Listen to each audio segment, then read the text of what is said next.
Everyone, welcome to our June 8th board meeting of the South Central Workforce Development Board. I'd like to recognize Judge Splinger from Butler County is here this morning. Thank you for joining in, Judge Splinger. As a housekeeping note, I just want to remind all the board members, when we're voting, to turn on your cameras, and also if you do make a motion for a second, to please say your name first and then the motion. I'd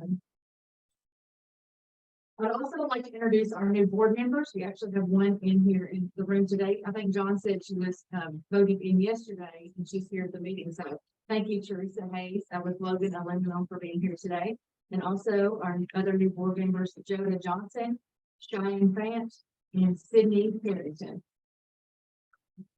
So the focus of today's board meeting will be our strategic goal number 2, to align and integrate education to provide career pathways for 2 through 12 youth, post-secondary students, and adult job seekers. Once we get past a few business items and voting actions, you'll hear about those efforts to support the high school and college students through the spring semester and beyond graduation. So we'll also tell you about the rapid response activity we have with Emerson Electric and Russellville, and a demo for the new Kentucky Vet Connect website, and provide us updates on the workforce presentation series. So that was a lot. Well, that was you, wasn't it? It was. That's all right. It's on. Good morning, everybody. It's a pleasure to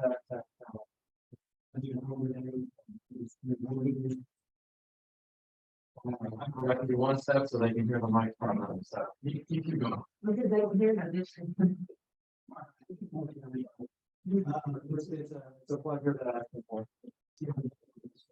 Today,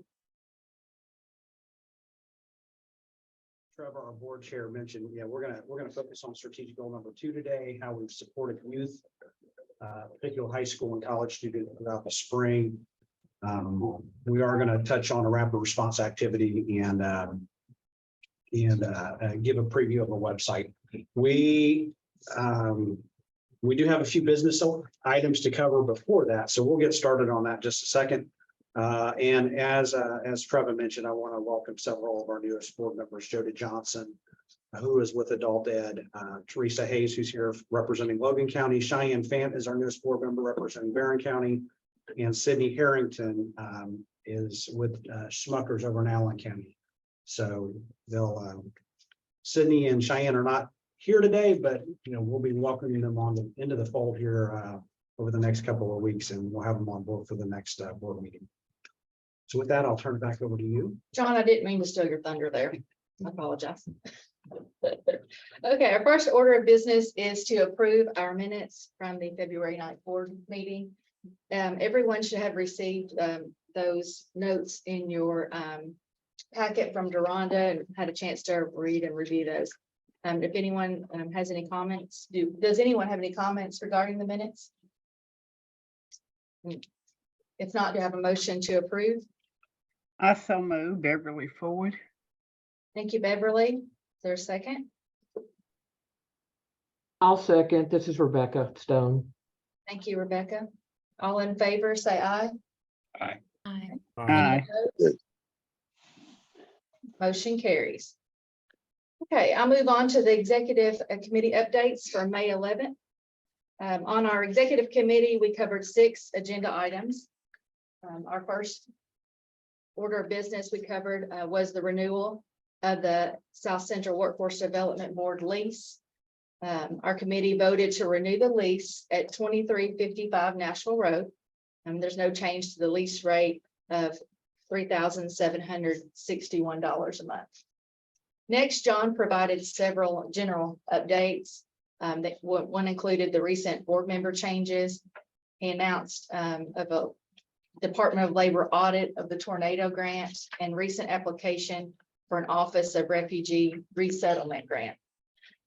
We then transitioned over to a brief update of the WIOA budget update, which we covered again, but we'll cover again here later on in our agenda. The fourth agenda item was an update on putting Kentuckians first. Over the last 18 months, Aaron Pointer has led a pilot program in South Central and also in the Cumberlands area that brought together employment, education, and behavioral health providers to serve individuals re-entering the workforce. This pilot has gone so well that Aaron was hired by Kentucky Adult Ed on May 1st to expand putting Kentuckians first across the Commonwealth. So congratulations to Aaron on that. And last, the executive committee received an update on workforce participation and progress toward the board's 2023 goals. Brian, before we go to the next slide, Aaron is with us today, so I wanted to give Aaron an opportunity to just talk about putting Kentuckians first and his transition and what's coming up. So Aaron, I'll turn it over to you. Unless, is Aaron with us? I thought he was. Okay, well, I don't see Aaron. He may have dropped off, so we'll circle back if he joins back up. So we'll go on to the next agenda item. All right, annual budget presentation. Let's go forward one. So, this agenda item was meant to be a much more in-depth update on the budget. That's what I had planned for, but we're not quite ready for it. We're still working through a few details. What I will convey is that in late April, we received our planning numbers for the upcoming year, and for the planning numbers, we're looking at a 9% reduction in funding. This is a deep cut, and this one's going to hurt. But I've been working very closely with National Able, our fiscal agent, and Career Team, our WIOA provider, over the last couple of weeks to determine, how we're going to allocate this funding and what the kind of operational and administrative impacts are going to be. And so we're still kind of wrangling and working, and we're trying to work through all that. We've had a series of meetings, and I had set up, as we were going through the series of meetings, I had set up a meeting with our judge executives, which was held yesterday. And the intent yesterday was to go into that meeting and review and approve the budget. But unfortunately, we had not really worked out all the mechanics of the budget.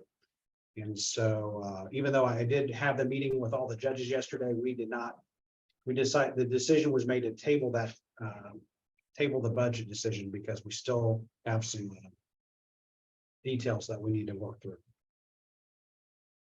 Let's go forward one slide. And Well, Aaron is on, so I just Well, whenever we Aaron, get through I'm this. going to come back to you in a Yeah. minute. Brian, go back a slide. So I will say, just in terms of the reduced budget, I mean, I think without knowing all the details or the mechanics or the exact number, I think what we will see is we're going to end up funding fewer training programs and subsidized internships. Those are typically running us, around $4,000 each, plus or minus. So I think we'll end up doing fewer of those. But what we will shift to is we're going to shift to what I'm calling a supportive service to work model. Within WIOA, if somebody qualifies for WIOA, they qualify for supportive services, and supportive services can help fund work attire. It can help fund tools. It can help fund childcare reimbursement, mileage reimbursement. So we're going to put a lot of emphasis on, as we come across somebody that qualifies, we're going to emphasize that, because I can put somebody into a pair of steel toe boots for $200 and get them to work. I'm still serving and getting people to work, and that's a much faster model. But I mean, this budget reduction is going to really kind of force our hand to move more in that direction, which by and large, the employers we talk to are, they're looking for people now, not 4 weeks from now or 6 weeks from now, at the end of a training program. So I'm not saying we're going to get rid of all training. We will still do some level of training program and some level of internships, but it's going to be less than what we've been doing the last few years, and we'll push into the supportive service to work model. Let's go forward a slide. And one more thing on the budget. So, WIOA is our primary source of funding, but there are other sources of funding that we're that are out there. What's not on this slide is we still have some tornado funds remaining. The tornado funds are set to expire. Right now, they're set to expire in December. But if you look there at the very bottom, the state is working with the Department of Labor on an extension of those funds and possibly additional funds. So we won't get a decision on that till August, but there is potential for that.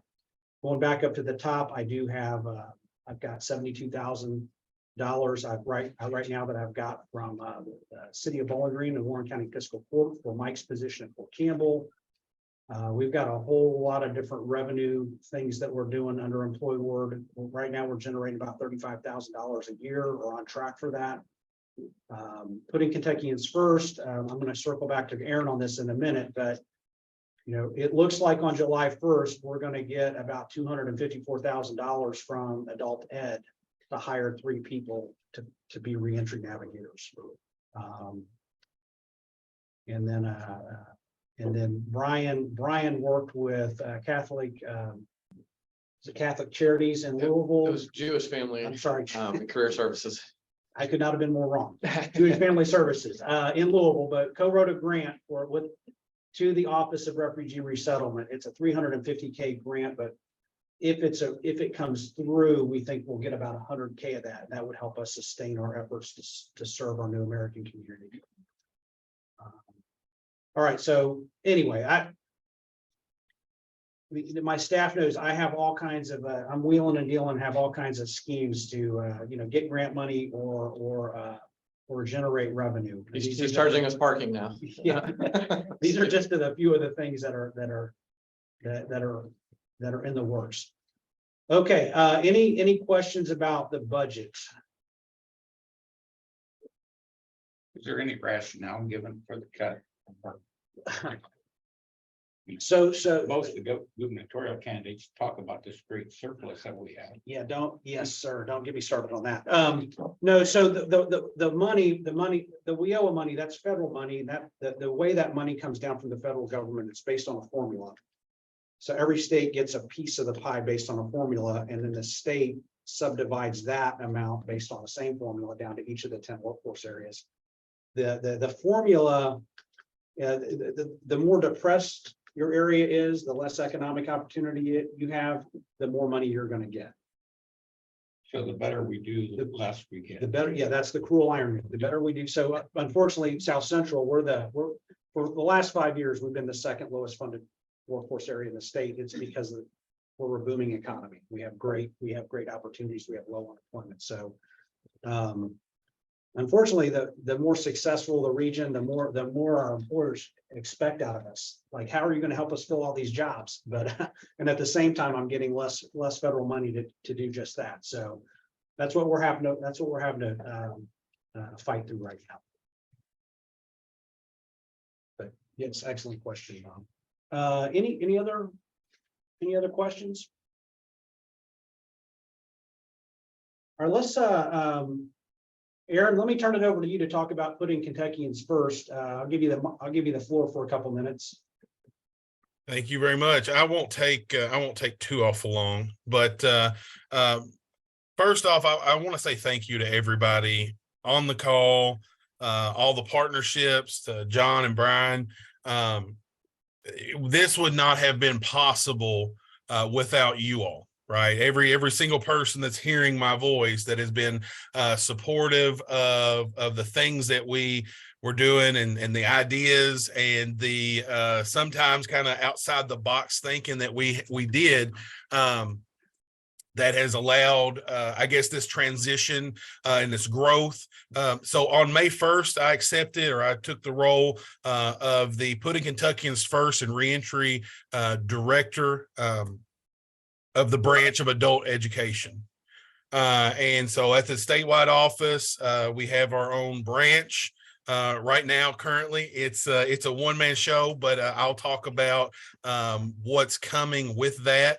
But it's housed within the Education and Labor Cabinet, and they're really excited. They were really impressed, and this goes back quite a long time to the work that we were doing. And again, what we were doing started out as an idea and was a grant, and a grant that we had to fight and keep trying to push along. And we had to get creative with braiding of funding. And we knew we were doing something right. We were doing the things that we were supposed to be doing. And realistically, we were helping people, right? That was what it was about.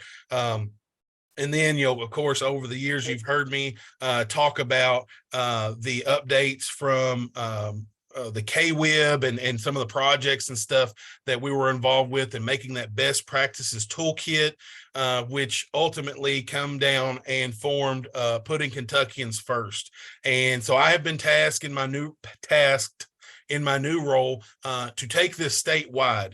And what we're going to do is focus on South Central and the Cumberlands region, because that's where I've been housed for the last 4 years or thereabouts. And we're going to get South Central and the Cumberlands locked down with Putting Kentuckians First program. And I want to read our mission statement. And this is now, you'll see a lot of press releases. You'll see some news about it. On July 1st, I think everything really comes online. But I'm going to read our mission statement because I want to share it with you all, because you added y'all's support and made this happen. And so it's empowering Kentuckians to achieve personal success by providing access to employment, recovery resources, education and training, career services, vocational rehabilitation, and court-ordered classes that create a brighter path to achieving their goals. That's our mission statement, and that's what we're going to be doing on a grand scale. And so what that means for South Central and the Cumberlands moving forward is our office and my branch will be given some funding to the local areas to hire 3 staff that will assume more of the day-to-day role that I held when I was working for the board, and to support and facilitate this programming within the local workforce areas. There's going to be an expansion to the programs that we have going on at the jails as far as pre-release classes, some of that training, those training and certification courses that I have been a part of and worked on. And just to give you an update, we're going to fund some of this, right? And I know that that you just heard about how some of the WIOA funding was cut. Hopefully, we're going to be able to pick up some of that slack through my branch and really help some people and be really engaged at the WIB area, right? And that's what we kind of wanted to do when we were coming up with this is it's got to be local people. We want local people serving at the local WIBs, and with a little bit of state help and resources and guidance, and we're really going to make some great things happen. And so I do have some good news to report. Barron, Metcalfe, and Hart County have already launched. We did a soft opening or soft launch of Barron and Metcalfe County with Putting Kentuckians First. We already have our first participants coming through the pipe there. And I have a request in my inbox for Edmondson, Monroe, Butler, and Allen. So South Central is really starting to take off. And what that's going to look like is once we get some of that staff in place, we're going to be off to the races. But again, that's kind of what we're looking at. And I just summarize, I just really thank you. I appreciate it. I love what I do. I loved what I did or what I got to do at the board. I love being present, and I'm just really excited to move forward and to continue the work that we started as an idea just a few years ago. So does anybody have any questions for me?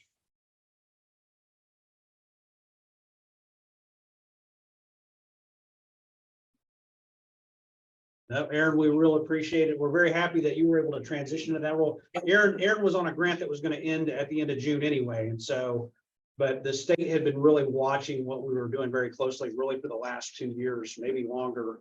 And over the course of the last year, they decided they really wanted to kind of pick this thing up and take it statewide and put a plan in place to bring Aaron up onto their staff to do this. So we're thankful that we get to continue to work with Aaron and serve our reentry population in a I won't say it's unique, but we're doing something right. I mean, we're bringing together all the partners necessary and providing the wraparound services necessary for somebody to make that successful transition back to a, kind of a healthy, normal livelihood. So Thank you all. If you need something, I'm a really easy guy to get a hold of. The only thing that's changed is my email. It's aaron.pointer@ky.gov. And I will be a part and present, a lot. So if you need something, just feel free to contact me directly. And then, like, again, thank you all. Aaron, on that note, could you drop your email in the chat for us too? Absolutely. Awesome. all right, well, let's move it forward then.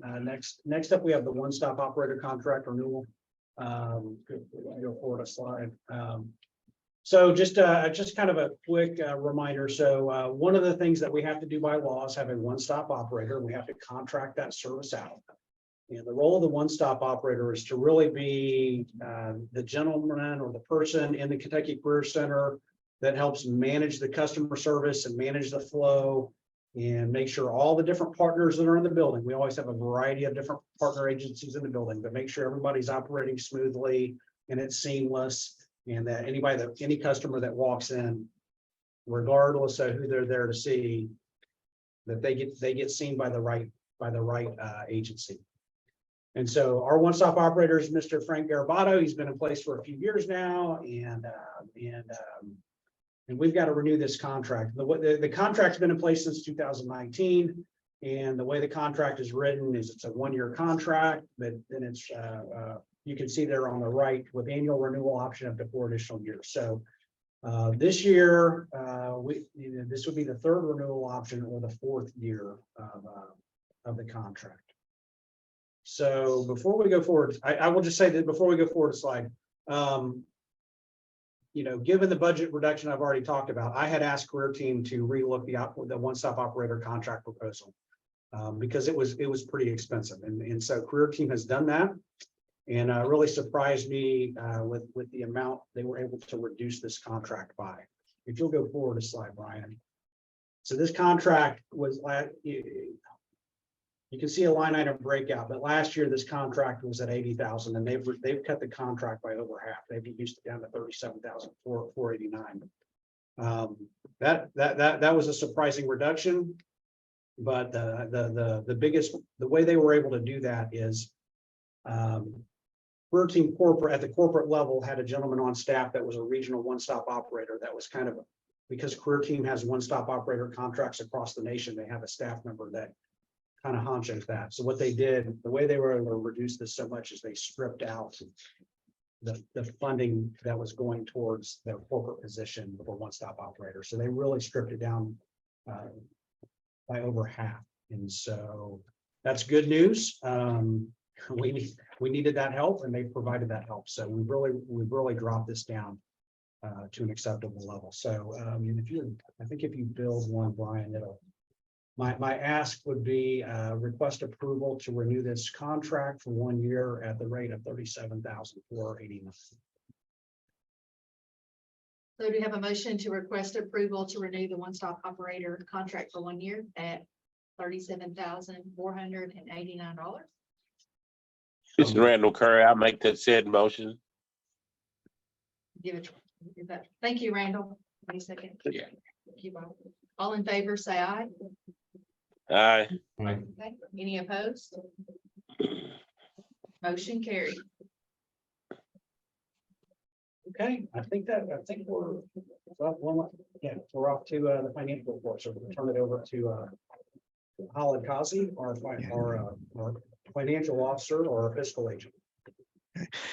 All right. Good morning. So the financial presentation we have here, that's for the May 31st, which is the 11th month of our fiscal year.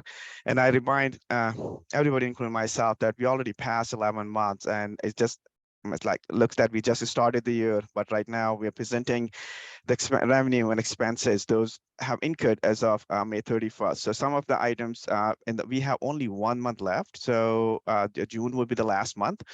And then we will capturing a lot of information because we do follow the gap accounting. So June would be open a little bit longer to make sure that we capture the information, and some of the VOA contracts would be ending at the June 30th as well. So the actual information, so the first column is the annual budget that was approved last year, or the money we received during the year or starting last year as well from the state and different other areas. So the total revenue is $3.3 million for FY23 as of this point.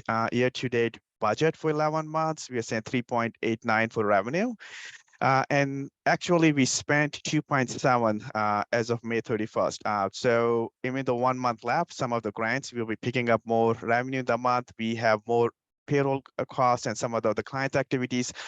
So the goal is not to leave any money on the table, and that's the way we are planning to. So even though you see the favorable variance in the revenue side, but the goal, because we are the cost reimbursement program, so we bill what we receive, and some of the expenses are what we received as of May 31st.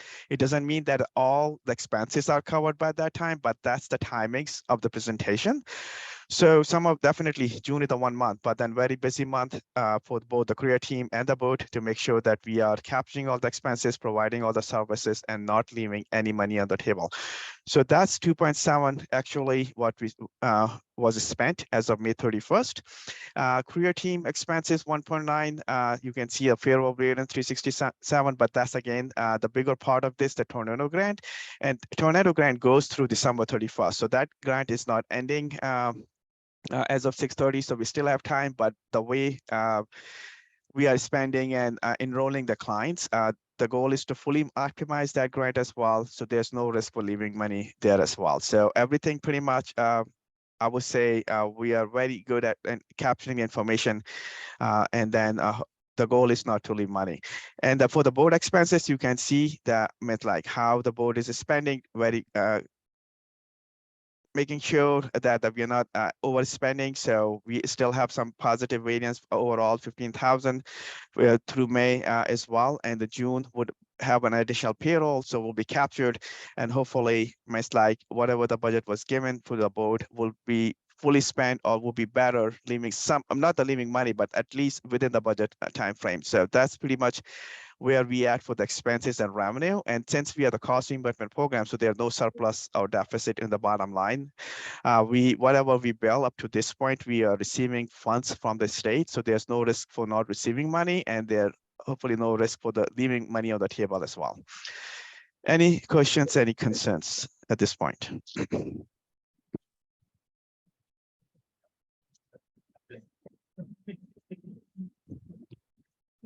Bob usually has questions, not always Yes. public, but he looks at our notes very quickly, which I appreciate. But any other questions?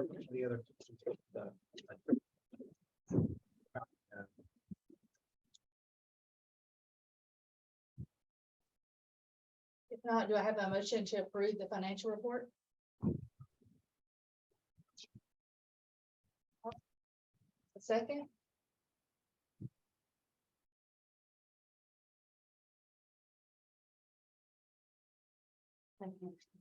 Thank you. I'll second. Say aye. Okay. We had a second by Tori. All in favor, say aye. Any opposed? Motion carries. Thank you. That delay right here. All right, let's go for Brian, and all right, so we're through the business, we're through the voting and the business pieces of this, and now we move into our strategic goals, which you guys are, if you've been with us for a while, you know that we're always covering our strategic goals. At the beginning of the year, we set 3 aspirational goals. So I guess I'm going to talk to this for a second. So the first aspirational goal was, and again, these are aspirational, relocate the Bowling Green, Kentucky Career Center. So not a lot of movement on this. I actually have, I'm actually going to be meeting with Goodwill later today. Goodwill is doing a major expansion, and They would love to kind of bring partners into their new expanded space when it's finished here in about 8 to 10 months. And what I'm being told is they're going to give us a rate that's hard to beat. So I'm going to go have a meeting with them and start to get a little bit better understanding of what this might look like. So we'll see where that goes. Let's go. The next one is, okay, this is turn green. So we had set a goal at the beginning of the year. We wanted to get our first annual summer heavy equipment training program. When I say I really mean Sky CTC, but and all the partners that have been involved in this, get this thing off the ground. We had gotten it off the ground at Warren County ATC throughout the school year, and then step number 2 was trying to get a summer version of it put together. And the good news is that has happened. There's 11 participants enrolled, and Sky CTC has got that program up and running in the Trans Park area.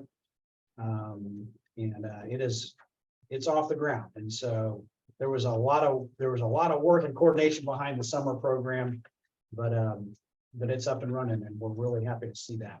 And I think we'll have a little bit more about that coming up. And then the third aspirational goal is secure external funding for the Fort Campbell position and for Anna's position as New American Navigator.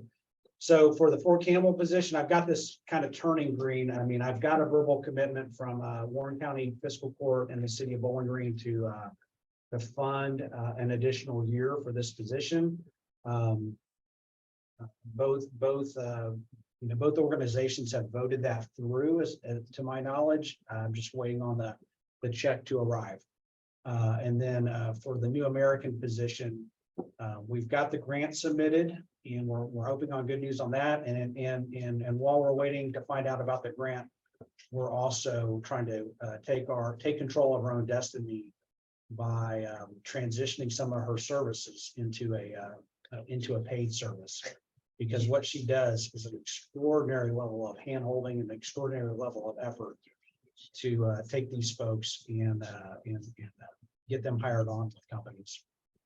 It's above and beyond anything anybody else is doing, and we think there's an opportunity to maybe move that into a paid service model.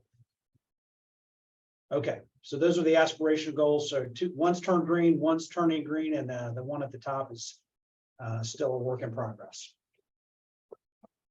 All right, let's Brian, I'm going to turn it over to you, I think, at this point. Okay, all right. Good morning, everybody. So this is the rest of the meeting is basically show and tell, as you know, where we give you guys updates on all the programming success that's going on, and do better storytelling on how it's impacting our community here. So yeah, our first goal, which was our focus topic of the last board meeting, is to actively engage employers and drive innovative workforce solutions across our 10-county region. And so we just want to continue to show you guys the goals that we had set, the numeric kind of impact goals. Some of these are, I would say this is an evolution, as we're kind of calling it internally, of goals and efforts that we have done that we're trying to actually formalize into goals. It's not necessarily goals we're held accountable to at the state level, though. These are more creative, I would say, than that, because they do get captured at the state level, and we do have systems where the state can see that. But the state does not set these goals for us, so we have set these for ourselves. So we wanted to see that there's been at least 600 engagements with employers, and so if we talk to an employer 2 times in a month about different related things, then that counts as 2.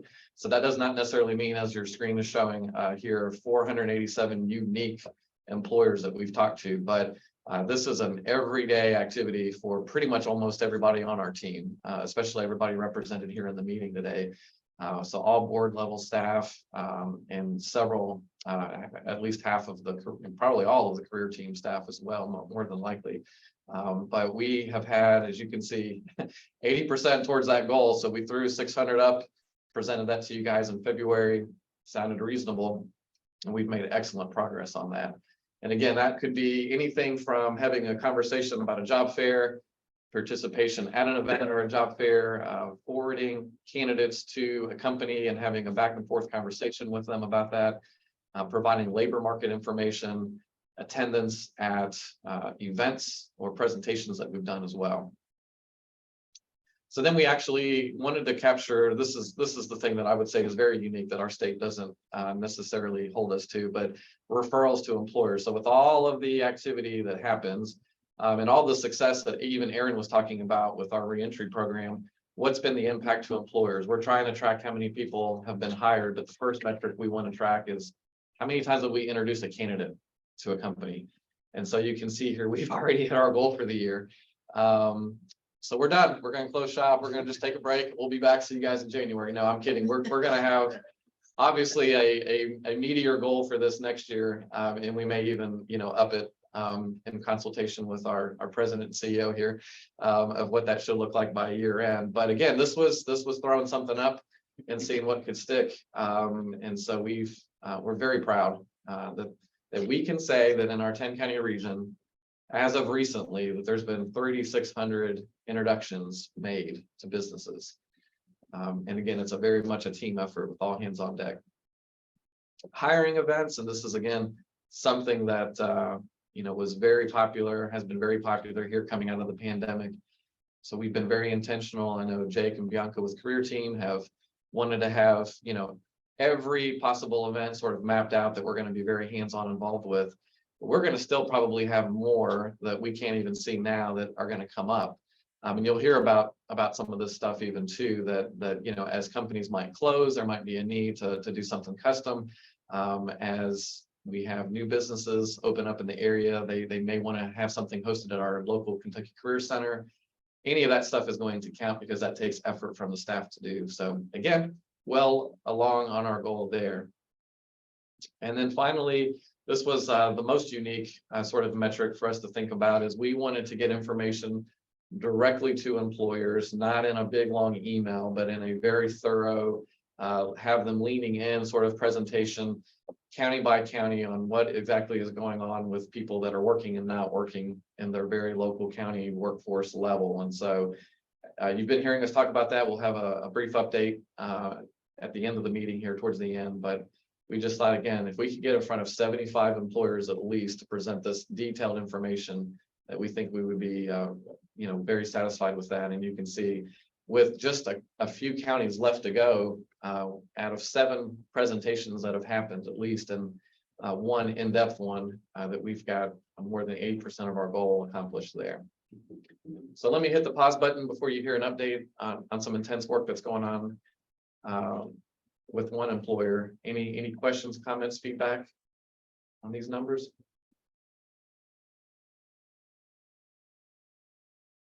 Okay.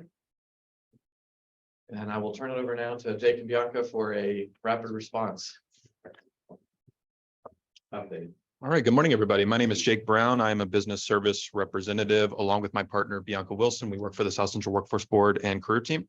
So one of the things that Bianca and I do as part of our job is rapid response coordination for any business that is shutting down within our 10-county region.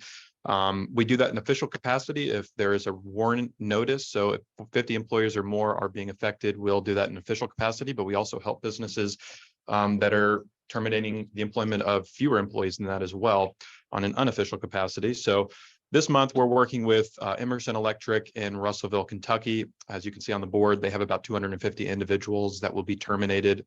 And they're going to be doing that in a 3-phase schedule. So at the end of June, July time period, they'll be terminating the employment of about 60 individuals. In the end of September, about 100 or so. And then that final group will basically turn off the lights at the end of January of 2024.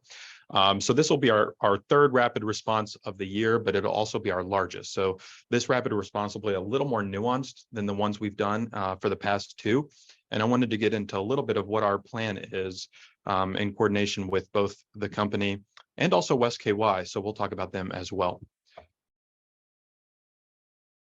So you'll see here that we do plan to do about a 3-phase rapid response. So the first of that will be a community partner event. This is something we do with each and every rapid response, and we traditionally bring about 5 partners with us. These are the regular partners we always bring, and we're happy to work with anyone else that the company sees fit. But UI, Adult Education, Goodwill, SkyCTC Trio, Career Team, OVR, Veterans Assistance, these are the ones that we traditionally have present. and we had present this Tuesday. So we saw about 120 individuals, and you'll notice that's obviously much different from 250. Many of the people are either retiring, they already have a job set up, those sorts of things. So they may not need assistance, but we see every single person that does need assistance. And about 120 individuals took advantage of the event that we had. So we there from 7 to 4. And this time we had a large presentation for each of the partners. So they gave about a 2-minute overview of what they do to about 20 or 30 individuals per group. And you can see some of the pictures there on the right side of the screen for that event. And then we gave individuals time to meet individual partners each time. So they took advantage of that as well. So it was a really impactful event and really appreciate it.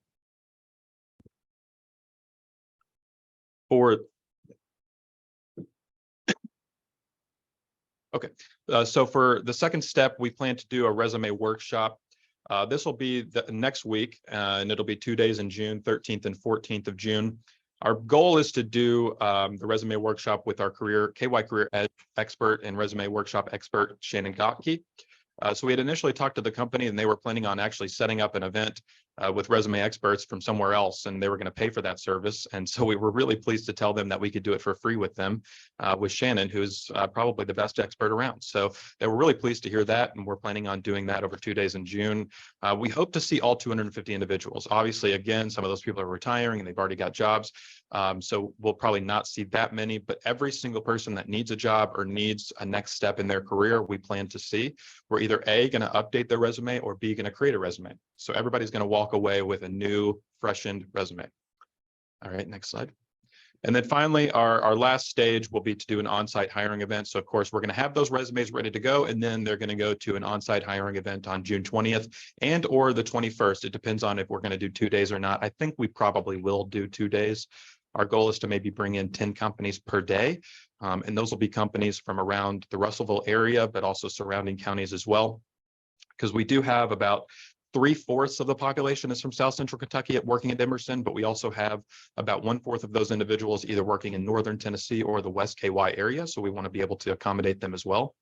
And so we're creating surveys at the moment to see which companies these individuals are most interested in. Some of them have already applied to a couple of companies, and you can see those listed on the screen. So we want to bring them.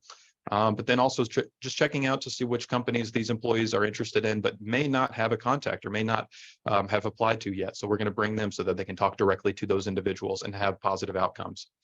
So we're going to do this on-site hiring event for the first 60. It makes sense to do that. It makes sense to maybe wait for a little while to do the next 100 because they probably won't be done with work till September. So we want to make sure we're helping the most impacted individuals first. And as I mentioned earlier, we were really pleased to work with West KY on this. Tom and Tammy from West KY came to the event as well, and they saw those individuals, those 1/4 of individuals that were impacted from West KY in Northern Tennessee, and they were really beneficial and helpful to us in working with that effort. So we're going to keep them in the loop as we move forward and hopefully have them represented at these next 2 events. And Bianca, if I missed anything, please let me know. You got it. All right, so if there's any questions, please let me know. And we'll get those answered for you. No, Jake, that was a very good rundown. You know, we never want to see a company close down. We never want to have to do a rapid response, but when a company does, you know, if they are going to shut down, this is what we do. I mean, this is what we're chartered to do, what we're required to do. And I know I'm very impressed with the level of detail that Jake and Bianca have put into this. And it's been a team effort just with them, with the West, you know, with our sister organization out of Hopkinsville, that workforce board and their staff. And then I've been also kind of behind the scenes. I've been at my level, I've been communicating with Logan Lead, the Economic Development Authority over in Logan County, Russellville, and also with the judge executive, just to say, listen, hey, here's how we're trying to support all the employees that are going to be impacted by Emerson's shutdown.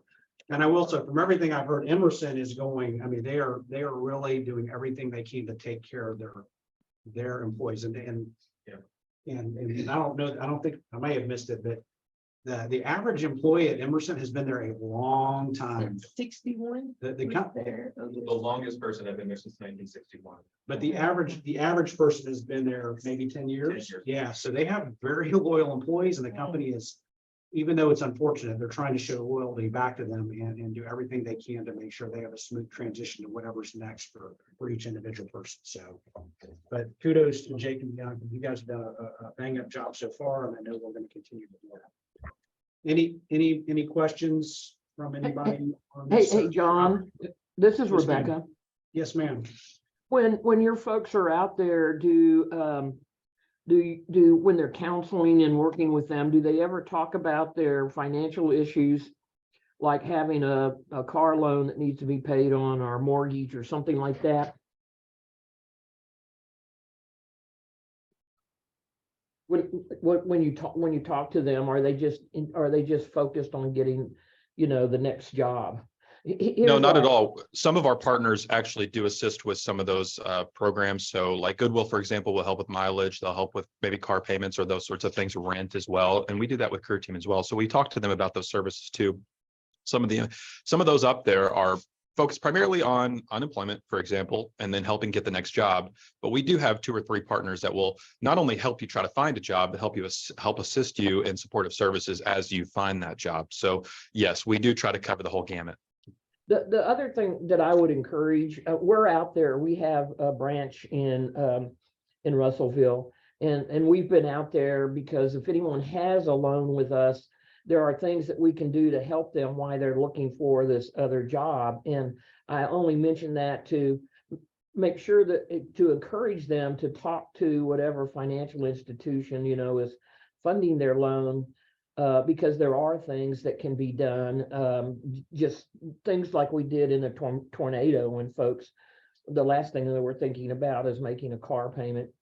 So that doesn't, if they wait too long because they're looking for this job and I know they get a package, but they haven't found a job before their money runs out and then they get behind, it's easier for them to it's better for them. It's not ever easy. Better for them to go talk to their financial or organization straight out to see if there's any kind of thing that they can do. I mean, I could sit here and go through several things, but it really depends on the financial organization. So I would encourage them to do that because it's worse as you let months start ticking by.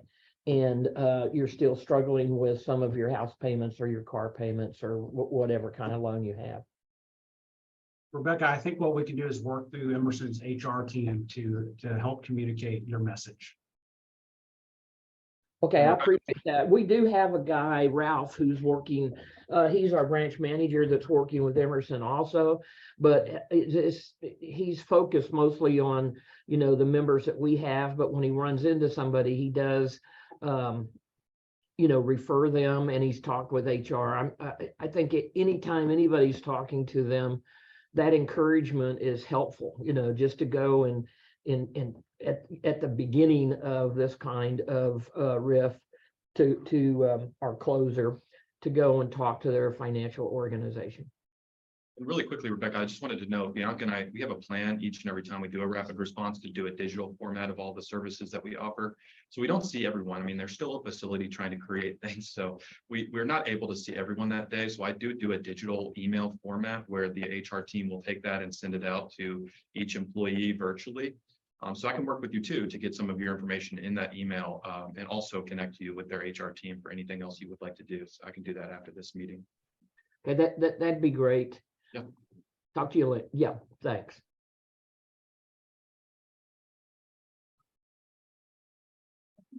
All right, good discussion. Yeah, thank you, Jake and Bianca. Good work. We'll move into strategic goal 2. And this is the focus of today's meeting. So we'll be doing quite a bit of storytelling here, but this is our efforts to align and integrate education to provide career pathways for P through 12 youth, post-secondary, and adult job seekers. So again, similar, exactly the same objectives and numbers that we want to present here. But as far as us getting in front of high school students and college students, you can see the number of times that we've been able to do that, the number of career services that we are attempting to provide in a one-on-one and sometimes in a group setting to both high school and college students. And so obviously we've had a major focus because of high school students graduating, especially those upperclassmen and seniors. And we'll be talking a bit about that here in a moment. But that's defined as anything where our staff are able to get in front of them and have these discussions and give advice. And then you can see the number of direct referrals we're attempting to do to get them connected to a job opportunity that, you know, a lot of what I'll say here, since, you know, when the numbers are good, we're like, yeah, we're done for the year. I'll joke about that. But when they're a little lower, what we'll say is there's a lot of players in the space, right, Tori? And so there's a lot of good support people talking to the students. And so our goal as a board is not to necessarily say you have to talk to a workforce board or career team member before you can go to college. That would be impossible. So we want to take credit where we do know we're able to influence things, but and give that what I would call complementary support to the schools and to the TRIO programs and things like that. So these are the ones that we're aware of that we've been able to direct refer and the number of known placements so far. And so you'll hear about a big effort in a job fair that we've been involved with. That is a running tally that's not included in these numbers, and some other efforts that aren't necessarily included in these numbers here. But again, we put the goal down at the beginning of the year, not really, you know, kind of based on the past. My own observation of this, and you know, we were going off of like prior year numbers, but just to remind everybody or anybody who's new that doesn't know, we did have a dedicated staff member from our workforce board who was working with this population, and he's sitting in front of me, Matt Bacon. And so it makes a difference when you don't have a dedicated person able to do this, and it's kind of a split between the team sort of model. But having that connective person that can take things and run with it and get in a lot really does make a difference. And so this is our first year since we've not had that position, seeing kind of what our you know, efforts can look like. So let me pause there and just get any feedback or questions you might have.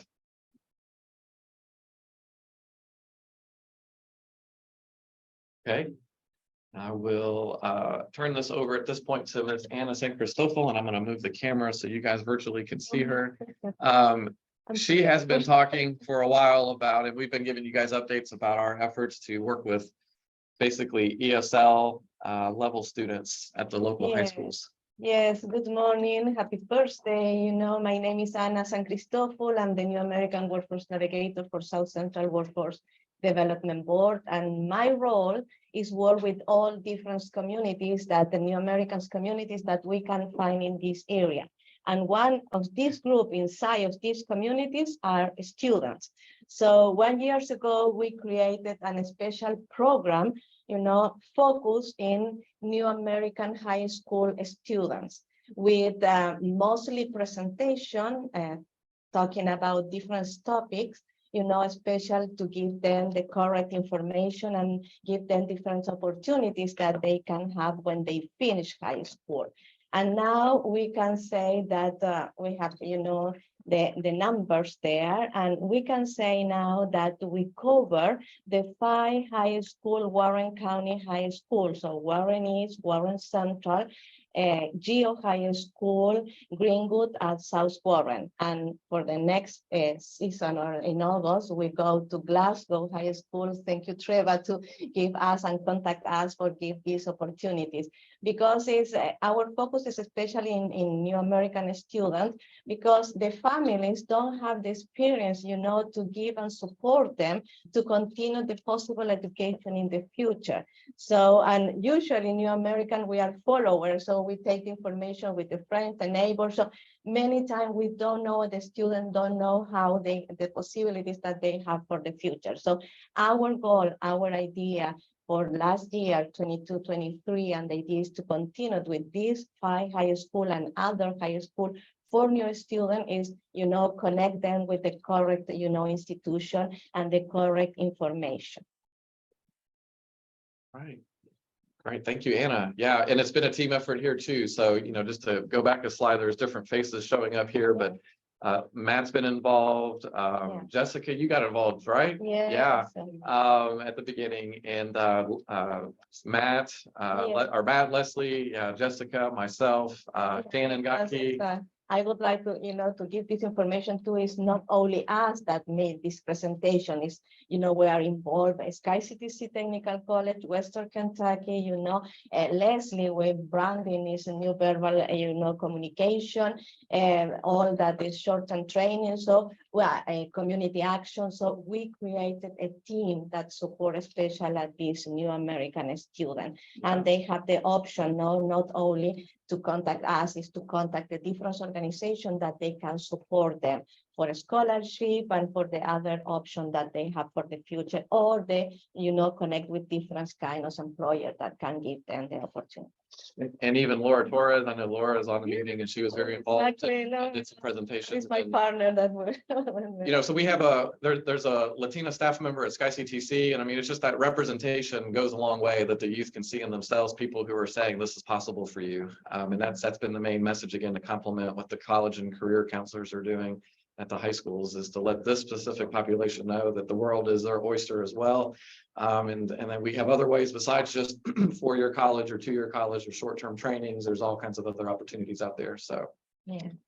again, thank you, Anna. All right, now I'll turn it over to Matt. He'll be giving some updates here for a minute, but we did have a big job fair that we'll be going over next, but there was a lot of prep that went into that. So Matt, if you'll give us an update. Yeah, so for during the months of March and April, Shannon and I went out and visited 17 times and the 4 high schools here in Bowling Green. We actually got out to some in other counties as well to recruit for our summer cohorts, but to prepare for this event, we did Warren East, Warren Central, Greenwood, and South Warren. We spoke to 170 different students, unique students, and we did presentations to them. We did presentations on interview preparation, how to use AI for preparing for the interview. We did group resumes. She just reminded me to move so I can see you. Shannon did group resumes, and we also did individual group resumes. So just about every student left with a new resume that they can use for this event, but are using for other applications as well. Right. And then yeah, just the big event itself. Go ahead. Yeah, the event was May 5th. I believe there were 27 employers there, with 24 of them actually having jobs available. 3 of them were just more informational that we exist and you can come to us later on. We had 242 unique students attend throughout the day. Those students had at least 2, could have signed up for at least 2 interviews each. And then we filled all openings towards the end of the day with students who wanted additional interviews. So probably not every interview is tracked here. There are probably quite a few more, but let me, if I could, a little color commentary. So the SCK launch job event, that is an event that is the Bowling Green Area Chamber of Commerce's event, but they invite us in to come in and assist them with it. And so we're happy to do so. So, kind of what Matt has been speaking to is the level of assistance he and his team provided in the planning of it and in the execution of, in preparation and the execution of it. And yeah, you see some results there. The Bowling Green Chamber's results are much like our results. Sometimes you don't always know all the outcomes. You don't always get the employer feedback to know the exact number of people that were interviewed, that were selected, that were hired. You end up trying to chase that down days and weeks after the event, and you usually get a partial response, and the numbers don't look as good as they probably really are. But that's what we know right now. Those are the chamber's numbers, because they invested a lot into trying to track this. But we're happy to, we were very happy to be involved and support their event. Yeah, I mean, I'll just add that, we just got these numbers this week. Matt and I were invited to a meeting there at the chamber, and there's several businesses that they're still not getting complete information back from. So we've we're lending support into trying to make contact with businesses. And, you know, we have some contacts that they didn't have. And so it just, again, complements the efforts that are going on in our region here. But this was, you know, kind of multi-regional or multi-county in nature with students from Edmonson County able to come and be bused over to it. But this was May 5th, you said? Yeah. And so on Cinco de Mayo, we had, you know, what is basically a culmination of an experience that most of the Warren County and Bowling Green students start with back in 8th grade. If they've been with the school system that long, it gives them exposure and hands-on experiences in the fall. But for the seniors, it's going to culminate in this, you know, really targeted hiring event that students are screened by the college and career counselors that they are ready to step into work. So. You guys all have Butler County there as well. And Butler County, I'm sorry, yeah, Butler County's in the mix too. All right, and now we'll transition to just an update. You've been hearing us talk about heavy equipment. It's been on Matt's greatest hits list here for the past more than a year. And so we've got an exciting update to share on some outcomes from that, so. Yep, so this finished during the last couple of weeks as well. The program started out with 24 in August.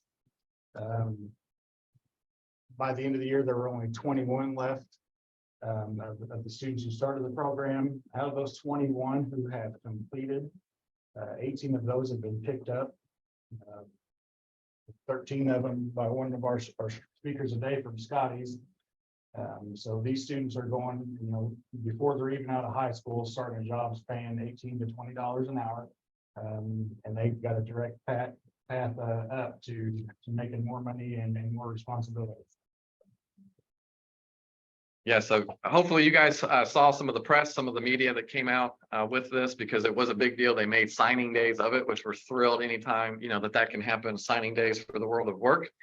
You know, you can just see the thrill on the students' faces there.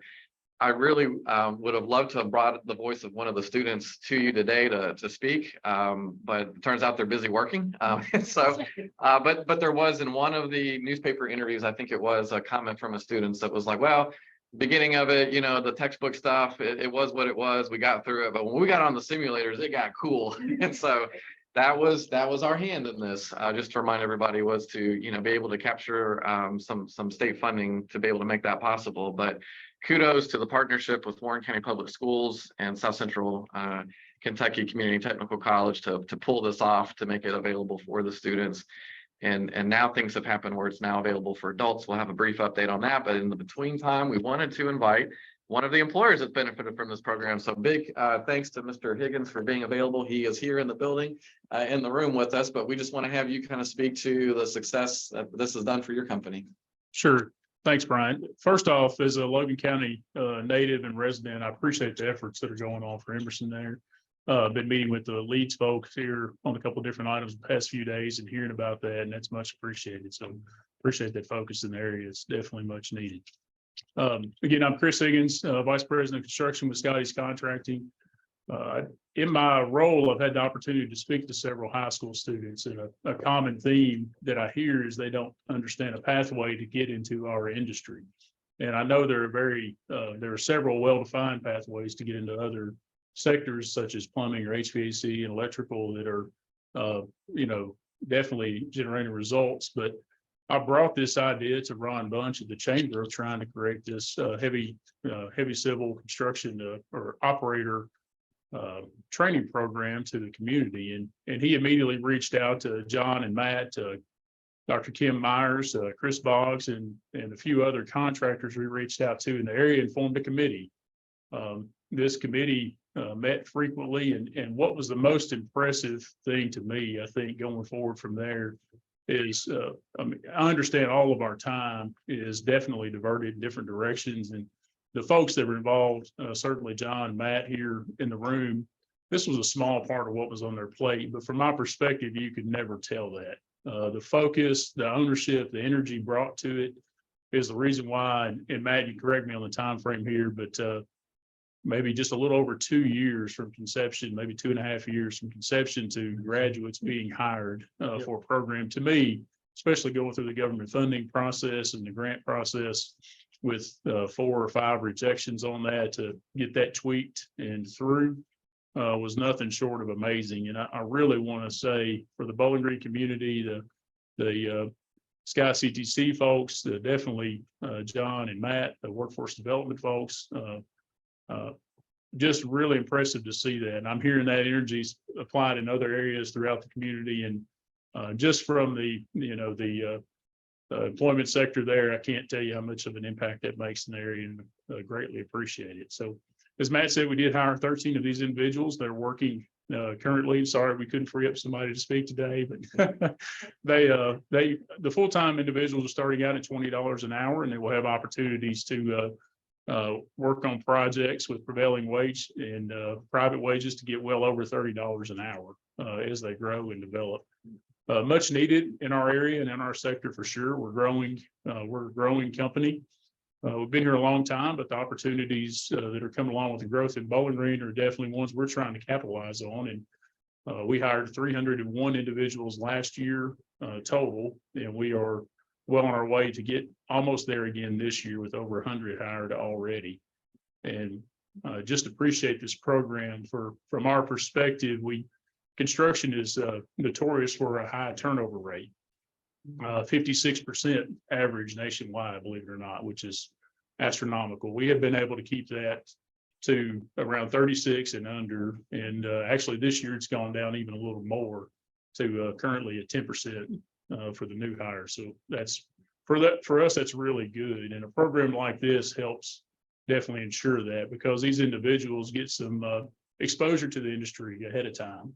They understand. I mean, it's as important to me that they understand it isn't the industry they want to be in as much as it is that they decide that's where they want to be. So they get to go through this program and make that decision. By the time they come to us, they know that's the path they want to take, and much more likely to be successful and grow quickly within the company. So I just really appreciate, again, all the efforts from all those involved. It was amazing. Awesome.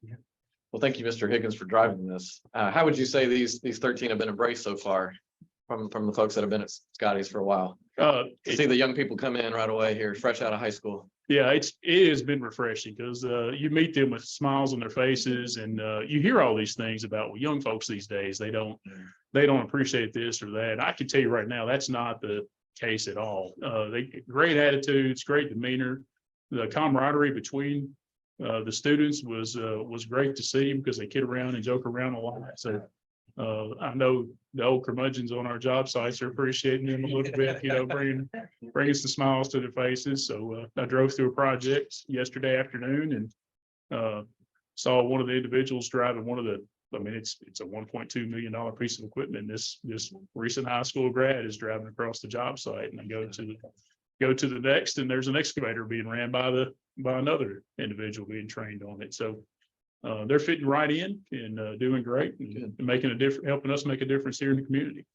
Excellent. Yeah, I will say, Chris, I mean, there were a number of employers involved in this project, but Chris, you were like one of the leaders. I mean, and this wouldn't happen without you and your leadership, because you just kept driving this thing for everybody. So we appreciate that. Well, I appreciate you saying that. Anybody have any questions for Mr. Higgins before he takes off? Or, like I said, you're welcome to stick around, but we definitely wanted, again, to bring the voice of somebody most impacted by this, either a student or an employer, and we're eager to have both. And both got featured in the media, but we wanted to be able to let that be known. The culmination, right? It's been talked about. We've pretty much given you guys updates every month or every time we meet, but now it's happening. So. All right. And I know Dr. Myers said that Sky CTC, speaking on behalf of Workforce Solutions, are proud to have been a part of the partnership. She says, thank you, Chris, and everyone that participated. Bill Sandell, great to see the partnership and success. Was excited that the grant was approved, and now the success is exciting. So, and it will be perpetual. So the next part is to say that this is now available for adults, and has been. It's kicked off already.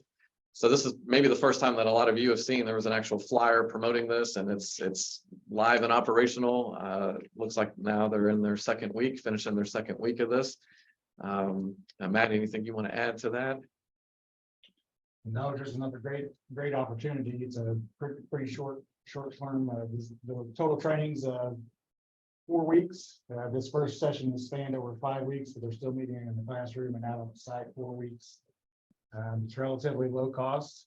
We've got the same instructor from the high school program going into this program, so all the completers or graduates are learning the same materials. They're being taught in the same style. Dr. Myers may have more to say on it. Dr. Myers, do you want to say a few words? If you're able. Can you hear me, Brian? Yes. Yeah, sorry. Yeah, I never pass up a chance to share. So I just I want to say a special thank you to Matt and to the workforce board and you guys there. This absolutely would not have happened. And you're right about what you said about Chris and Ben and so many people. I am consistently amazed at the level of collaboration that goes into these programs. I think why this region is so dynamic and has been so successful is because of that collaboration. Everybody's having workforce issues, but when you work in a region where all the partners come together and really honestly don't care who gets the credit, to be able to put something like this on the board. I know a couple of the kids or parents of a couple of the kids that were in the cohort at the Warren County ATC, and I mean they're still smiling ear to ear. It's just amazing to watch that, and we are super excited about the group that is in this summer cohort, and we are consistently looking for short-term training programs that can put folks to work in the high demand family sustaining and high wage sectors. So we're just proud to be a part of it. I think for the opportunity to, to hang out in the board meeting. And, I feel like we're just getting started on this one and, we'll keep working together to find out what we're going to do next. So I appreciate the time. All right. Thank you. And thank you again, Mr. Higgins. Thank you, Chris. Thank you, Dr. Myers. All right. And there are just a few other special recruitment efforts that were going on. One of those also involves Sky CTC. So Matt, if you want to just talk about what your team did to recruit some participants for that, because that was a special targeted effort with some youth as well. I think this is our third year, second year. All of you. There's a bunch of those years that run together. Our second year doing this, we visited Hart County High School and looked at high schools in adjacent counties for students who maybe particularly didn't know what they wanted to do, but had some interest in going to work right after school. So we went and talked to them about CDL program. We went and talked to them about heavy equipment program and a bunch of the other programs we have too. But here in Hart County, we've got 3 students who just finished high school. We're enrolled in the CDL program. This was 4 weeks. It meets between the Hart County Fairgrounds and I believe the high school there. Again, Dr. Myers, this is her program. We're just happy to help supply her with good participants and hopefully lead out to a good job immediately afterwards. And then the Great Onyx one. Oh, That's up Great there, too. Onyx, yes. And Great Onyx, kind of an offshoot of the Hart County CDLs. We found out we had quite a bit of interest, well beyond what the cohort could take at Hart County. So there is a second cohort, and it's going at Lake Cumberland CDL right now. And we've got 3 individuals from Great Onyx for youth that are going through their urban firefighters program. So this CDL is going to help them progress in that career field or provide a second career. And then in addition to those, the 3 from Great Onyx, there's a couple other enrolled from Barron and Warren counties who are going through that right now. Again, that one's 4 weeks as well. So within 4 weeks, we could have 6 to 10 new drivers out there. So phenomenal transformative employment and training opportunities for youth coming out of high school or that maybe have been out of high school for just a couple of years. So the goal I know with the Hart County one is to capture them as soon as they finish graduation. And did we pick up some even with the 11 that were enrolled with heavy equipment? Were some of those fresh out of high school grads or that you know of? I know it was marketed to them, yeah. So, but as word gets out that this is an opportunity for them to do in the summer, if they didn't take advantage of it in high school, they will be able to. Yeah. These So- students here out of both groups that going into CDL jobs, it'll be comparable to heavy equipment where they can go and make $45,000-$50,000 their first year and then well beyond years after. All right, thank you, Matt. We'll move into strategic goal 3. This will be the focus of our meeting next time we meet. But this one is about increasing regional workforce participation, and it's mostly about working with our targeted populations that have barriers to employment. So again, just the running tally right here on the number of engagements we've had by the 3 main types, and we have staff attached to each of these 3 categories between the new American, the immigrants and refugees, our reentry, recovery, justice involved population, and then military veteran. And then as far as the number of career services that we've been able to provide and get in touch. And again, those students that Anna was talking of earlier are included in that number, where they got some topical presentations and received some good advice, career services there, but there's a lot of one-on-one that occurs as well. Again, numbers on goals of how many people we could directly refer. Anna was not satisfied with 400 and she hasn't looked back. So blowing that one out of the water. And then you can see the tally on the other ones. And we're definitely getting in front of, a consistent population of transitioning military veterans over at Fort Campbell with Mike's efforts there. And then as far as we know, with the known placements of folks that are working and got through the interview process and were offered job opportunities and have started, you can see how we're trying to do there. Now, related to the military veteran one, this one has been obviously the hardest because these are folks that are at least an hour away. They are not graduating from Fort Campbell so they can move to Bowling Green or the South Central Kentucky area. They don't maybe know they want to move here yet. And so we have to be in their ear to tell them that this needs to be considered. And that's the whole purpose and idea. But there has been a just evolution of projects and efforts to try to get in front of them. And it does take dedicated staff, but we have a new tool to introduce, and I'll let John explain how this will work. Yeah, thank you, Brian. So the last time we met in April, we showed you the Quick Connect profile card. We've shown that to quite a few employers, and it's been really favorable response. So the Quick Connect, the Quick Connect profile. I keep calling it a card, and Leslie's gonna kind of beat me up for that. But so we showed that in April, but since we met in April, what we've done since then is we went out and we purchased a domain. We built a website to serve as a hub for these profiles. And it's a location for employers to go to. It's a location for service members to go to. And there's really 3 tabs on this. So Brian has just kind of linked over to the to kyvetconnect.com.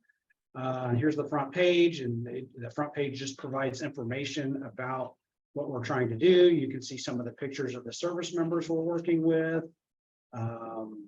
There's some information for employers, and then if you scroll down, there's some information for the service members. And then Brian, if you scroll back up and go to the second tab is the gallery. This is where all the Quick Connect profiles are. So we're pushing these Quick Connect profiles out on social media, but you can also come here, and we've got these organized by industry sector. And the other thing that you see on the left side or on the right side of each one of these is when that service member is ready to work. So some of these folks are ready to work now, and some of them are going to be ready. If you look at the gentleman there at the very bottom, Quentin, he's not ready until next year. Because when we see the service members, they could be anywhere from 1 month out to 12 or more months out. So, but on each one of these Quick Connect profiles, you can click that red button as an employer. And if you click one of those, Brian, and what that's going to take you to is just a very short form. And as an employer, if you fill out this short form and you hit submit, that comes to us. That comes to Mike at Fort Campbell and us. So that lets us know which service member you're interested in. And then Mike will from there, Mike will make that introduction and connection to you. It's just our way to, it is a little bit of an extra step, but it's our way of trying to keep track of how many employers are responding to this effort and how many introductions can we make. What we've done in the past is we'd get one of these profiles and I would send it out to various chambers and ask the chambers to share it on behalf. And once they do, they send it out to dozens and dozens of employers, and then we don't know who's seen it, who hasn't seen it. It's hard to report back on what's happening with it, unless we find out, secondhand that an employer has directly reached out to a service member, which is fine, but it just, we do want to try to track, our effort here. All right, so that's a blow up of one of the Quick Connect profiles. Brian, if you'll go back out of that and just go to the last tab, and then I'll turn it over to Leslie for some comments. Well, and we'll, okay, yeah, I was gonna say, I'll let I won't steal Leslie's thunder then. Yeah, and then the last tab is really for the service members. It's so Mike is there, he's in front of them. In fact, he dropped off this call because he's in front of a classroom. Today's one of the days he gets in front of a classroom or two of service members that are getting they're being prepared to exit the military. But he's handing out a QR code. He's getting them to use this to use this service. So the service members, if they fill out this profile builder, it gives us all the information we need to build that Quick Connect profile for them. And so if, although Mike's given them, he's trying to get them directly there. If for some chance they come to the website, they can connect to the website as well. So the website's just a hub for service members and employers to learn about each other, and then see if we can play a role in getting them connected. So Leslie, let me turn it over to you, and then we'll pause for any questions on this. All right. Good morning, everybody. Thank you all for your attention and support. This has been a learning process. It's one of these things that you start off, just like Aaron said earlier, with an idea. And the idea was, how can we get service members who are transitioning out of the military connected to employers the quickest way possible? And so that's the concept behind the website, the social media. One of the things that goes along with this, the profiles that you're seeing, I take the information from the soldier's card or the profile sheet that they fill out, and I create one of these. And it is a strong visual. It helps people catch people's attention. It makes the soldier feel good about themselves, because I'm sort of doing a mini resume for them. And, it's just cool. We've got a screen at Fort Campbell where we highlight all of these soldier Quick Connect profiles. So the soldiers can see, oh, this is what happens when I fill this out.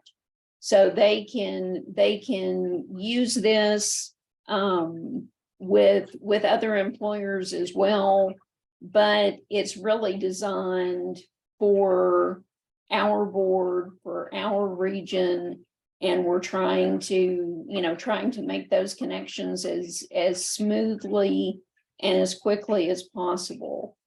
The second step, after the profile is created, then the soldier is asked to fill out a military skills summary, and John designed that, and it translates their military skills into much more understandable terminology.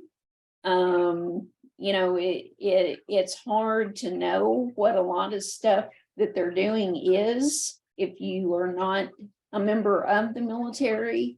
And so, we're really doing a lot for them. And, I'm happy to do it. I feel like any help we can give to our veterans, anytime we can bring people to the region, people with a known strong work ethic, we absolutely need to go for it. So we've received a lot of good feedback from employers already, and I'm excited to see where this goes. All right, thank you, Leslie. Any questions from anybody?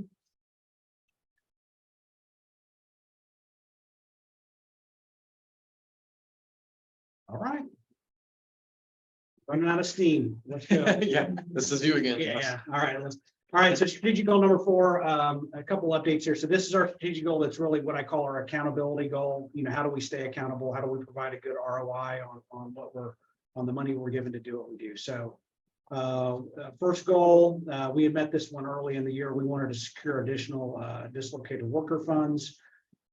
Second goal that we established early in the year was rebalance our spending strategy. We kind of knew coming into this year that we had set a goal. We needed to carry over about 170,000 into the Q1. Q1 is July 1st, starts July 1st. And right now it looks like we're almost on target. I think, we think we're going to carry over about 140.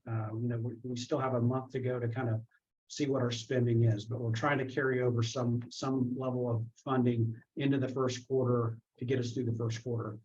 Third goal was reduce our admin and operational expenses by 25,000. I think we're about a third of the way there. Duran and I have been spending hours and hours and hours going through everything we spend money on and trying to find, are there cheaper alternatives? Are there things that we can cancel or reduce in price? And so so we're about a third of the way there. I'm a little behind on that. The challenge there is, while I'm trying to do that on one hand, inflation is taking effect. So some things are getting more expensive on me that I can't cancel or getting more expensive on me. So I'm not looking good on this particular goal, but we are, rest assured, we are trying to really run this as lean as we can and run it like a business and keep our costs under control. And next one was we need a clean external audit. That has not started yet, but at the end of this month, our external auditors, MCM CPAs out of Lexington, will come on site. They'll spend a week on site. At the end of the month, they will come back at the end of July, spend another couple of days on site looking at everything we do. And then they will wrap up their audit sometime in August, September. And we generally present the audit findings at our October board meeting. And then last one is the other audit that we get every year is a state audit. And so that just wrapped up. The state really moved quickly this year, much more quickly than in years past. They started this audit in April. It wrapped up actually last week. It was very good, very clean. We did have one finding. And that one finding is going to be cleaned up by career team. There's about $100 in the thousands of and the hundreds of thousands of dollars we deal with. We had $100 where there was an overpayment, and so that was found, and that's got to get cleaned up. And career team will clean up that $100 payment, and we'll be good. So, any questions on this? Okay. All right. And we'll just do the final section here as we've been presenting here for about a year now, just workforce participation updates. Again, we've been doing the collectives, as we call them. These are the event-based presentations to employers. And so far, as we reported earlier on goal number 1, we've had 62 employers in attendance at those. More than 62 people, but 62 unique different businesses over the spread since December there in the various counties that you see. And so we had a very active amount of visits here since the last board meeting that we had there on April 13th, as we've had 4 more visits to 4 more counties. We have 1 more confirmed appointment coming up here in a couple of weeks, and then we still yet to be determined on when we'll present in front of Simpson County employers and present Simpson County data, and then the Warren County employers as well. Some of this has been teased a little bit. I know Ms. Teresa Hayes, you were in one of the presentations there that was open for Bowling Green Chamber of Commerce members to come and hear, and it was a little different in nature, but we tried to get a little bit of data relative to who's working and who's not there. And because it's been refined so much, we do want to go back and revisit our first county, Butler County, and we were pretty light on attendance that one, so we feel like they deserve another visit with the full treatment that we've been doing now. So again, this is a team effort. Josh has been finding the data. He's been plugging away a lot of the numbers. He is now owning that part of the presentation as well. And so John essentially put himself out of the presentation and is letting Josh, get into that. But Josh has been, it's been nuances each time. And now we're even presenting things about, what childcare looks like and the difficulty of childcare access in the counties, the cost of living, and what it looks like in those counties. And that was not data we were looking at originally or presenting originally. So we're very thorough. The majority of the feedback has been overwhelmingly positive, of course, but people want more. They want this to last more. They want more data. It's like, raise your hand if you want to sit through 2 hours of just numbers, right? But it's not. It's been much more entertaining and engaging than that. And I know Trevor has spoke to that, and Gretchen has seen how we've kind of tried to attack this too. But it's the numbers is what people want more of, and so we try to get that. Well, what are you going to do if we give you more numbers? How does that translate into what you change in your business practice? If there's 8,000 more people out there in your backyard that you could go try to recruit from. So again, we're very thrilled with the progress that this has had. People are very much leaning in and they want this to continue. So I think our challenge is going to be how we take the momentum and carry it forward in each county to other actions that can happen. So Josh, anything you want to add to that? I think you pretty much covered most of it. Yeah, but I think once we get through all of the counties, it's worth kind of looping back through and making sure people are really applying and using and making actual changes based off of these. Because you can sit in a room and say wow, I'm so glad we heard all that. I feel so great. And then go back to business as usual. And it was completely pointless. So I think it's really good right now. And then just a check-in and a loop around, would be really great. Yeah. Yeah, I'll put some color commentary on this. I like that term, color commentary. I get involved in a lot of conversations with community leaders and so forth. And so there's a lot of emphasis right now and a lot of talk about how do we recruit more talent into the region to fill all these jobs. And that's a necessary conversation, but our presentation, what it is pointing out is that, we have somewhere between 80 and 95,000 working age adults in our 10 counties who are not working. Mm-hmm.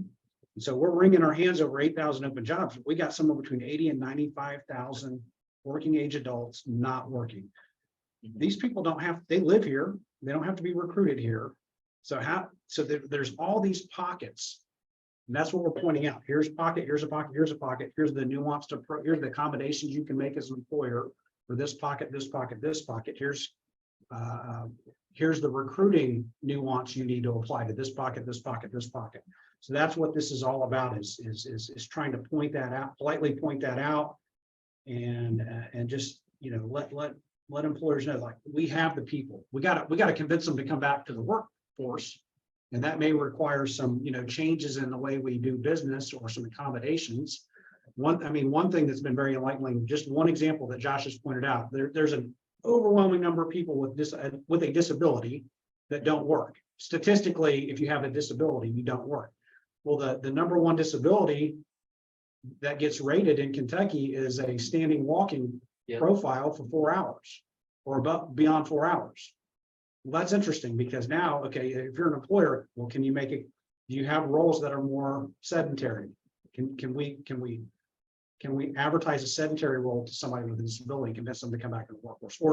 Or do you have a do you have a role that maybe you could shorten from an 8-hour role to a 4-hour role so that you could have somebody come back in on a part-time basis?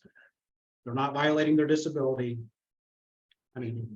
These are the kind of conversations we're having. These are the things we're pointing out in conversations we're having in office. So the feedback has been overwhelmingly positive, and every time we do it, we get feedback. We apply something new we've learned, and we just kind of keep fine tuning this thing and get into more and more detail.